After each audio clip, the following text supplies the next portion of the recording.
Start? Okay. So we've just done a deep dive into the design elements of this with Mitja Burkhardt. And now I have Maurizio Reggiani, who's the Chief Technical Officer. So we will get him to describe in detail some of the engineering elements of this car and how it differs from the Huracan Evo and the STO. So Maurizio, you mentioned that this is kind of a middle ground between the Evo and the STO. Not as extreme as the STO, but still more track focused than the Evo. So what are some of the key elements that separate this car from the Evo and the STO? I think we start from aero balance is one of the most important if you want to go on the track.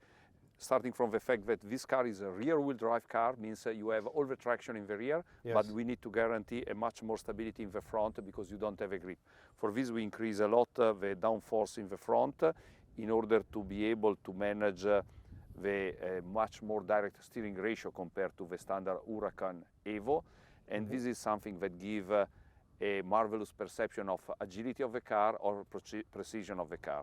This is what we did in the front in terms of aerodynamic, including an improvement in the efficiency of the aero cooling of the brake, because like you know, sure, is in the track day a brake is must be consistent, and in this moment it's not a problem of power, but it's a problem of cool down the system that can be repetitively the perfect machine to brake the car in every kind of condition. I see. So in terms of track performance, it gives you definitely more than the Evo, but in terms of everyday drivability, it is less extreme than the STO. Yes, what we have tried to do is in the three different modes of the Tecnica, we put the Strata Mode that is in terms of comfort is really able to give the same perception of the standard Huracan Evo. In this way you can use the car in terms of comfort, in terms of damping, in terms of isolation from external world in a really perfect way. It's clear that when you selected Sport and Corsa, the car became a little bit more sharp, yes, in terms of driving behavior, but remaining from comfort point of view at the same level of the Huracan Evo. I see. And in terms of the spread between Corsa and Strada, there is, I guess, a broader spread than you'd find in the STO? We take the experience of STO, and it's clear that in this kind of car we have tried to be much more polarized to the fun to drive, because fun to drive is something that you can achieve in sport, where we leave much more possibility to drift the car under control, yes, and to have really a perception of fun to drive experience where customer can really enjoy the fact that the car is much more free. Yes. You can leave the car to go, staying in a safe way. It's clearly not to have the best performance, but the best fun to drive. That is the big gap between Huracan Evo and the Tecnica. Right, so it's the tactile element. Yes, correct. And the powertrain is the 640 horsepower, yes, and 565 Newton meters. Is that identical to the STO? We have the identical powertrain of STO. What we change is in the exhaust system, we try to emphasize as much as possible the sharpness of the sound of the V10, right, and we change the rear parts of the exhaust, and it's something that is perceivable when the car goes straight with constant speed. You have really the perception of more sharp sound that came from the firing order of the V10, and this is also much more compared to the Huracan STO. I see.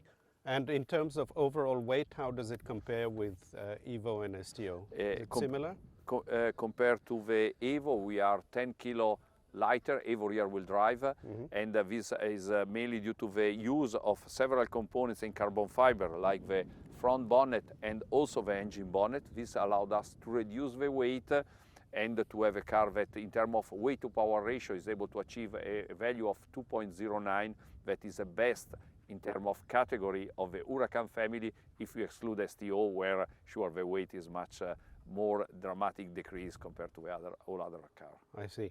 And in terms of the target market, this is, I guess, aimed at someone who does some track days but uses his car or her car every day, yeah, in the real world as well. Is a car that, from aesthetic point of view, is more acceptable compared to an STO, where you really have the perception of a car born for race. This want to be a car that you can use in a daily experience. If you go also to a party, to some condition where you are not, but the day that you want to go on the track, the car is ready to go on track and have all the features that can guarantee that you can enjoy the entire day in every kind of track, staying, let me say, with the high level of reliability that we can offer. Yeah, wonderful. Maurizio, thank you very much. It was our pleasure to have you here. Well, thank you. It was a pleasure. And now I'll just add my brief impressions, because I was out earlier in the day, and although you can't tell now, it was extremely wet in the morning, so a very slippery track. But I have to say that the car instills a lot of confidence. Even though it's rear-wheel drive and 640 horsepower, it does let you know exactly when you are reaching the limits of adhesion. And I think I drove the STO on this track as well last year. And although maybe that might be a second or two quicker in terms of lap time, it's not something that you'd perceive from behind the wheel. So now we wait until April next year. As I said, it's still November 2021, but it's on sale around April, May next year. So until then, that is it. Thank you.